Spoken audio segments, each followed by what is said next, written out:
really proud of them tonight. We were woeful against Washington, and tonight we were aggressive. We were front foot. We conceded 2 goals, which we're not happy with, of course. But I think, like, for the first time, the stats represent kind of what I felt the game was like. And they've got some excellent players, and they're going to go on and be a real threat in the playoffs. So for us to do that and come back shows a lot of character. It shows what you can do if we can get our players fit and healthy and on the field. But tonight absolutely belongs to Tony and the amazing woman she is, and I'm so glad that the girls fought hard for her and for anybody that has suffered or will suffer from breast cancer. And I think that it's a tremendous that we have super women in terms of they have the ability to face that, come back and aggressively take on the challenge. And I think that I'm so proud of the girls fighting for that tonight, and I haven't got the words to express just how I feel about Tony at the minute because she's won the war, so I suppose I'll use that. Start with Julia, then go to Scott. Mark, you spoke about how important it would be to come out and kind of be the team that hit first this game, and it seemed like the Pride was able to do that from the beginning. Kind of what do you think was behind that energy that allowed them to score the first goal and just to come out that quickly in the start? I think belief. I think what I mean by that is when you put Marta back in our starting lineup, you want to give her the ball because she can hold the ball, she can play, and it just gives you the ability to hold higher positions for a little bit longer, so you're not always passing backwards, square and sideways. So I think it's that. I also think that they were extremely motivated to show people that this season's not been good enough, and I think that internal motivation was driven tonight, and that's all I've asked for all year, guys. That's all I've asked for is, can you press, and then when they drop back into their own area because it's they've got to take a negative touch, can we press again? I think we did that tonight. We were more effective at that, and we didn't give them a second to breathe. We didn't get them into any rhythm. If you look at the second game we played, where they blew us away in 17 minutes, we didn't let them get a rhythm.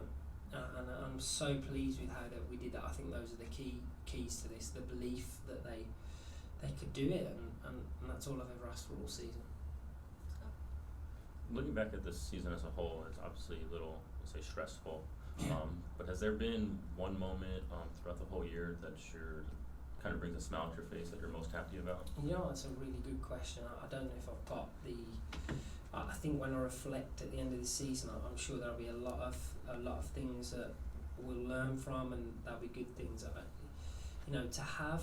It maybe sounds a little bit cheesy because of the night and it being how it is and so on, but to see Tony and to see Sydney come and so quickly come back to doing the thing that they love and the thing they're so good at so quickly is just an amazing. It's a human feat. It's not soccer. It's not anything like that. So that when I reflect, I'm sure that'll be the highlight of my season, that we've had a player, beat cancer and then come back so quickly to be. Look how brilliant, like physically she looks on the field. Like it's amazing. So that beats any football thing that's happened this year.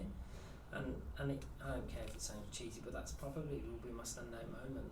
And we need to be, take that energy, take that focus into next season, but then add the quality and add people to this team and then take it on and be really aggressive. Go to Luis and then back to Austin. Mark, can you talk a little bit about your off-season process going forward? Yeah, it's absolutely. So I mean, we've already started. So we've already planned pre-season. So we're going to look at the one thing that we can never give an excuse for, and we will not give any excuse for, is a team outrunning us, and that's what will happen next season. I want to do I want to be as much as we can with the ball, but because the league is so transitional, I now know the physical nature of the character I need to bring in. We definitely need to improve the physicality of the team, so that we're not passive in defending, that we can press and press again, because if we can press twice, that saves somebody else having to press. So that's already, we've already got our targets. We already know who we want. We know who we want from in the league, who we want from outside of the league. We already know who we need to move in order to make that happen.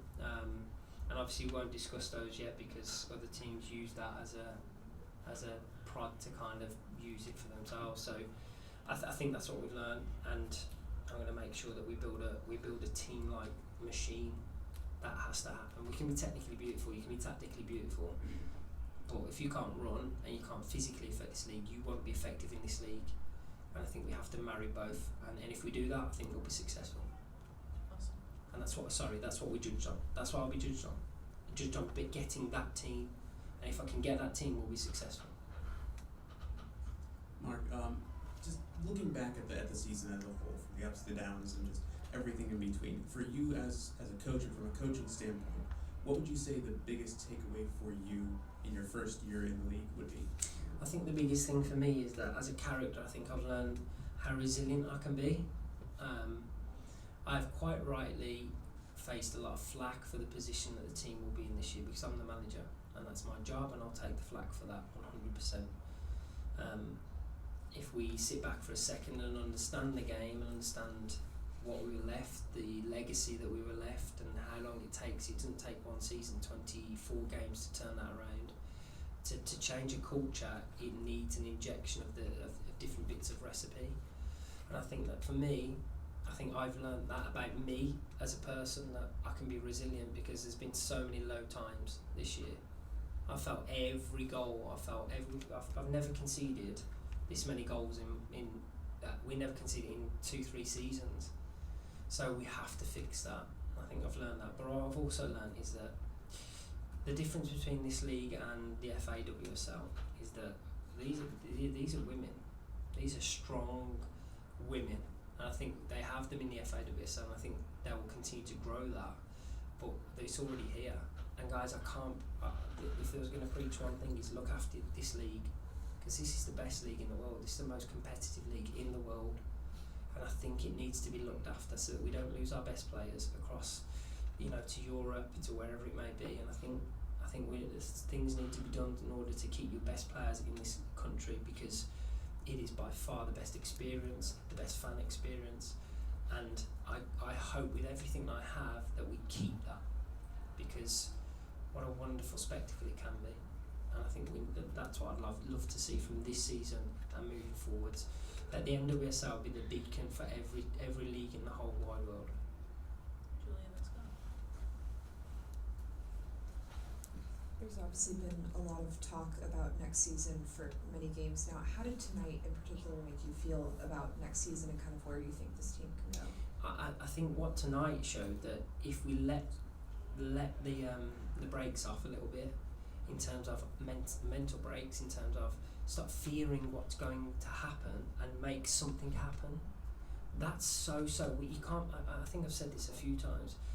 To measure the psychology of a performance is we can all say and we can all see with our eyes and go, oh, she's not running some, but we picked up a legacy of a losing team, guys. No matter how good the team was, it was a losing team, and it spiraled into a start of a season where you play Portland at home, North Carolina away, and then Seattle away. 3 of the 4 playoff teams, with a team that were trying to play something different, and I just think it affected our psychology. And if you've ever been in an environment where you are outnumbered by the people and the psychology of the moment, you'll know how difficult it is to wrestle that around. And I think the one thing I've been really good at this year is to not turn on the players at all. They're trying their best. And what we need to do is get players that can perform that consistently, and that will help to grow the rest of them. So if we can grow the psychology of the team into a winning team, into a team that doesn't fear about the ball going in behind, because we're going to run, we're going to win it, and we're going to break on you. If we can do that, you can do amazing things in this league. And I've learned a lot from the teams who played that do that. North Carolina, Portland, the guys that are in the. But I've been really impressed with teams like Washington and so on this year. Just their aggressive nature. So I'm going to take the brakes off next year. We need to be fit and ready to test the league. Scott and Chris, last question. Attacking wise, this is the most shots you guys have had all season. How important was it to end on a high note like that? I think it was the most important, and we're still going for it at the end. We're still trying to score. We're still trying to win the game. And look, I haven't just all of a sudden said, it's the last game, let's have a jolly. No, we've been trying all year. But, at some point I'll share the details of, but I think that was our 14th or 15th different back lineup between goalkeepers. How do you build consistency? I think this World Cup year we build our roster around World Cup players and they are amazing, but they're only with your team for 5-6 games of the year. You can't expect to judge a team based on that. And so underneath we've got to make sure we have NWSL players that have experience and have the quality to bridge that gap when our international players are away. And I don't think the due diligence was paid on that for a long period of time now. And I think that's where we have to bring our inexperience and our most experience, and we have to bring the middle ground to make sure that we have someone in here so that we can rely on that when the Olympics is happening, for example. I think that's definitely something that we will learn and look to recruit. So Mark, this season, actually tonight was very different because it seemed like all the players were playing for a purpose that was tied to their heart. Yeah. How do you develop that in the coming season when they don't have a particular person that they're playing for? They're playing for the pride. Yeah. How do you build that up over the season coming up? I think that's a great question. I think so. For us to answer that, so tonight, if they've played for a person, which I'm sure they have, and they've given everything, well, that's a psychological crutch that we need to make sure we impact. And they have to play that this club means like that person means to them, that this club means. I think in the NWSL it's a really ruthless, where you can be cut and waived at any point. In England they'd have to cancel your contract, you get paid out your contract, and so in here it's a waive so you can go. And so it's very hard that in such a hugely vast country with different mini countries or states, that in Birmingham, for example, we grew our kids through our centres of excellence, and so they came up loving Birmingham. We need to make sure that the pride is something that you can't just see as a badge. It's something that you breathe, live, and experience every day. And I think my job is now to build that culture. We'll have a brand new training ground, and it'll be really, really effective. So to build them something that they belong to, and then they'll go above and beyond. And that will be my job. I'll be judged on how I can create that culture, select the right team, get the right team, and tactically change them up. But I think you need to love something to be willing to give everything for it. And I need to create that by giving them something back.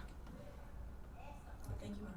Guys, thank you very much all year for all of your work. I've really, really appreciated working with you, and I hope to see you next year when I have more smiles on my face than I do grey hairs on my head. Okay, guys, thank you very much.